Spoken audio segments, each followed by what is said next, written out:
Hi friends, இளங்குட்டிகள் வந்து பார்த்திங்கன்னா காய்ச்சல் இருக்கிறத எப்படி தெரிஞ்சுக்கலாம்னா, நம்ம பார்க்கக்கூடிய இந்த தலைச்சேரி குறாலோட குட்டி வந்து பார்த்திங்கன்னா 2-3 நாளாக ஒரே கழிச்சலாக இருந்துச்சு. நம்ம கழிச்சலை கண்ட்ரோல் பண்ணோம். அடுத்தது பார்த்திங்கன்னா சளி வந்துச்சு.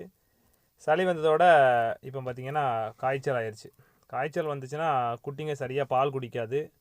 அதுபோக பார்த்துட்டிங்கன்னா ஒரு நடுக்கம் இருக்கும்.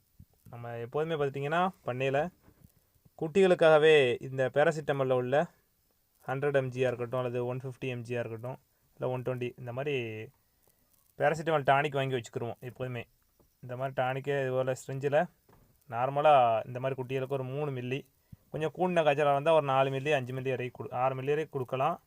ஆனால் மினிமமாக ஒரு 3 ml வச்சு ஒரு நாளைக்கு ஒரு 2 டைம் அல்லது 3 டைம் கொடுத்தோம்னாலே ஆட்டோமேட்டிக்காக சரியாயிடும். இன்றைக்கி காலையில் நம்ம ஒரு வீடியோ பிறந்தோம், அதில் காய்ச்சல் ஓவராகி ஃபிக்ஸ் வந்துச்சு. அதுக்கப்புறம் இப்போ வீடியோ ஷூட் பண்ணுறோம். இப்போ பார்த்துக்கிட்டிங்கன்னா நார்மல் ஆயிடுச்சு.